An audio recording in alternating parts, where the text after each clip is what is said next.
আল্লাহকে ভয় করে, আল্লাহর ভয়ে ভীত সন্ত্রস্ত হয়ে শুধু আল্লাহকে পাওয়ার জন্য প্রচেষ্টা নয়, বরং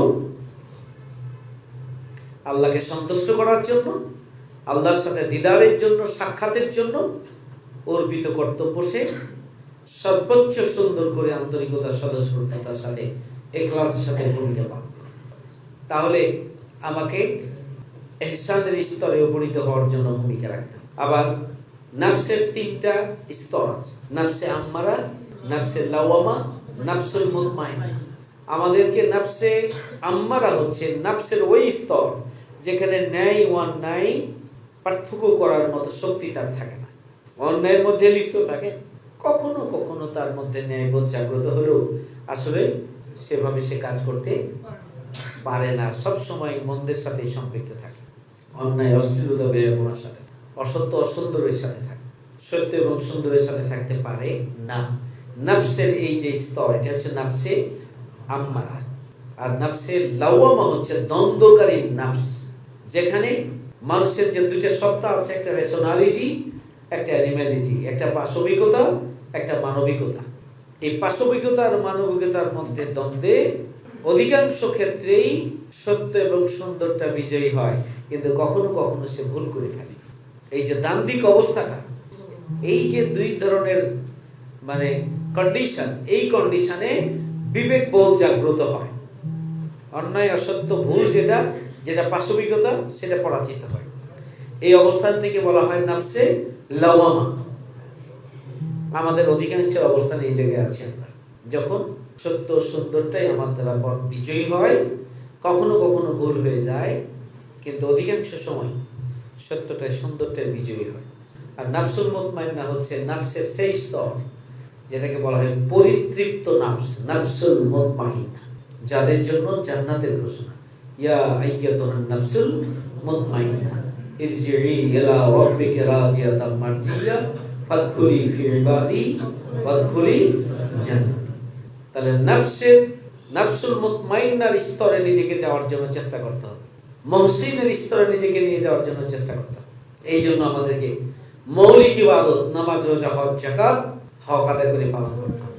নফল ইবাদত, নফল নামাজ, নফল রোজা, তাহাজ্জুদের নামাজ আমাকে আদায় করতে হবে। আল্লাহর পথে অর্থ ব্যয় করতে হবে, আল্লাহর পথে অর্থ ব্যয়, এবং পাশাপাশি হচ্ছে সার্বক্ষণিক জিকির, অর্থাৎ আপনার প্রত্যেকটি কাজের সময় আপনি আল্লাহকে স্মরণ করবেন, প্রত্যেকটি কাজের সময় আল্লাহকে স্মরণ করবেন, দেখার সময়, চিন্তার সময়, কাজের সময় আপনি আল্লাহকে স্মরণ করবেন।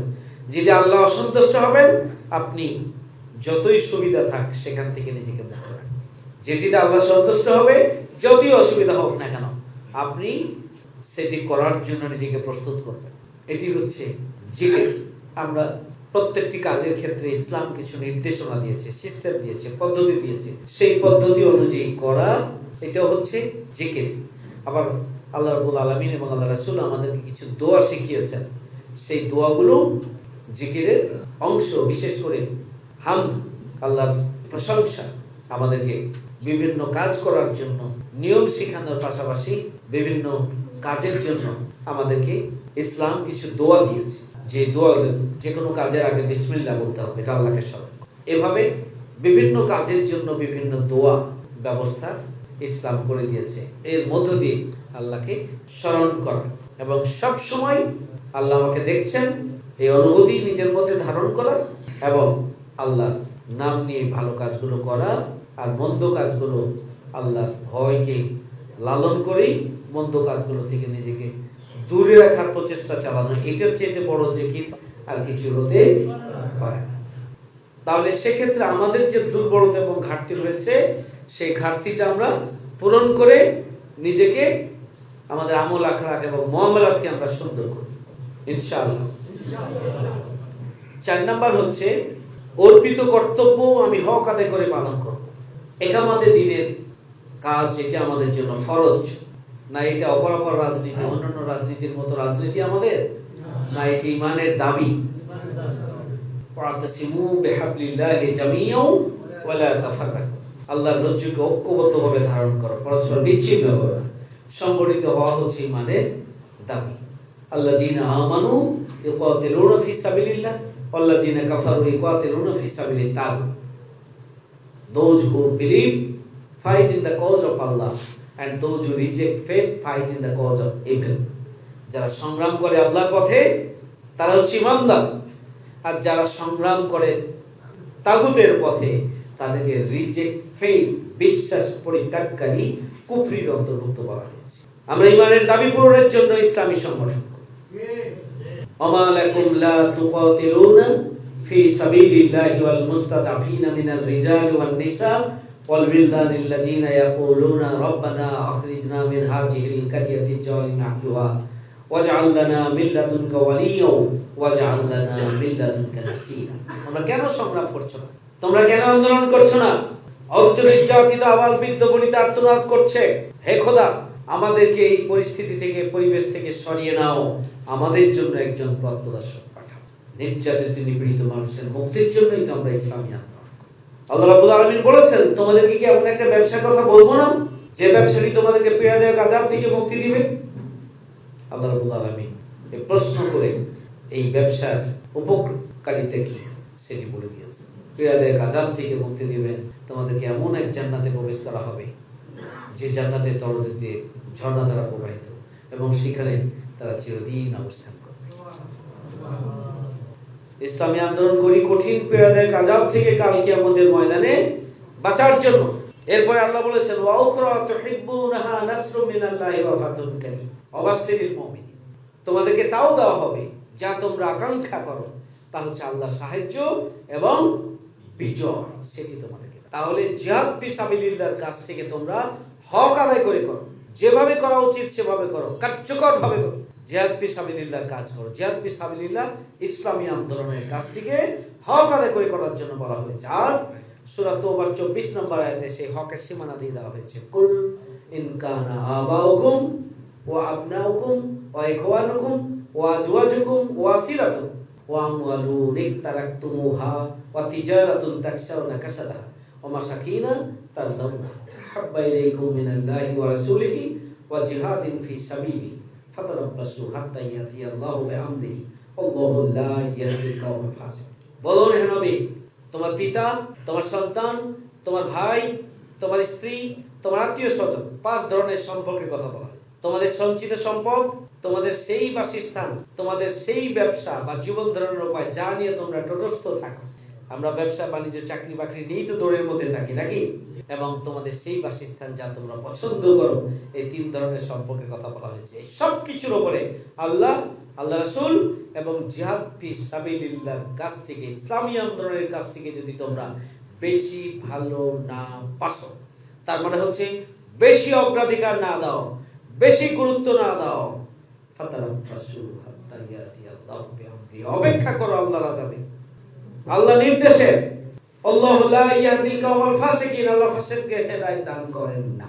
তাহলে জিহাদ ফি সাবিলিল্লাহর কাজটি আমাদের জীবনের সবচেয়ে গুরুত্বপূর্ণ কাজ এবং সবচেয়ে বেশি অগ্রাধিকার পাবে।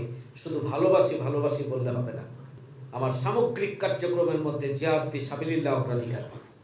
তাহলে আমি বলছিলাম যে আমার উপর অর্পিত কর্তব্য হক আদায় করে পালন করতে হবে।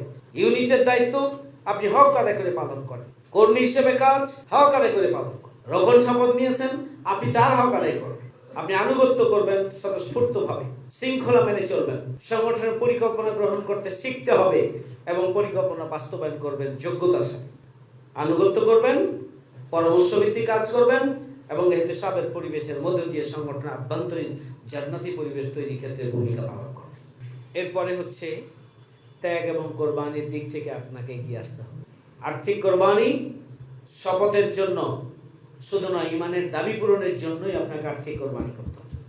আল্লাযীনা ইউকিমুনাস সালাতা ওয়া মিম্মা রাযাকনাহুম, রিজিক থেকে আল্লাহর পথে দান করতে হবে।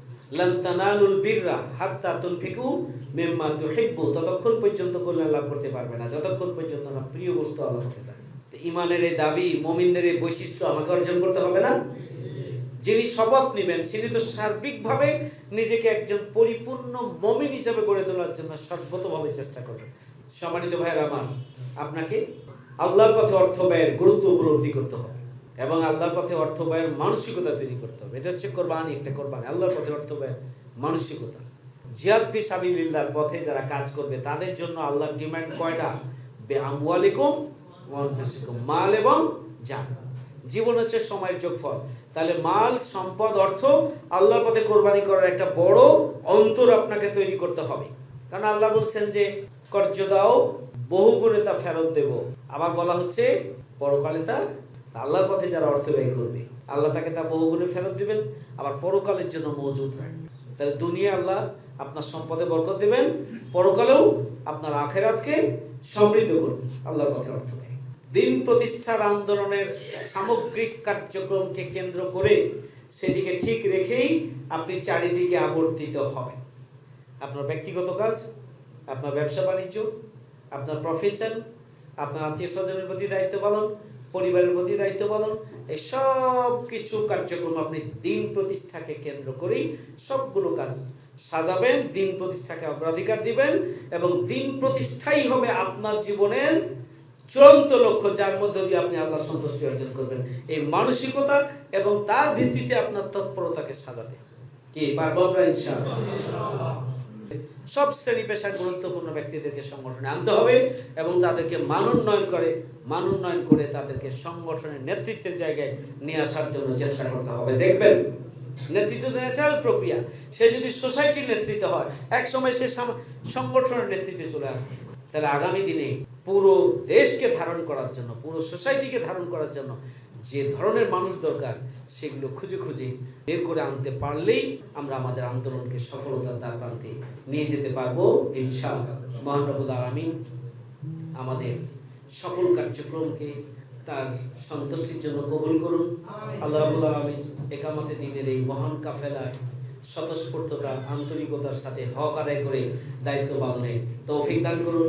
মহান রব্বুল আলামিন আমাদের এই প্রিয় ওয়ার্ডটিকে তথা একটি সাংগঠনিক থানাটিকে ইসলামী আন্দোলনের একটি শক্তিশালী ঘাঁটি হিসাবে তৈরি করার জন্য আল্লাহ রাব্বুল আলামিন আমাদেরকে আমাদের সর্বশক্তিকে নিয়োগ করার তৌফিক দান করুন। তৌফিক ইল্লা বিল্লাহ। আসসালামু আলাইকুম ওয়া রাহমাতুল্লাহি ওয়া বারাকাতুহু।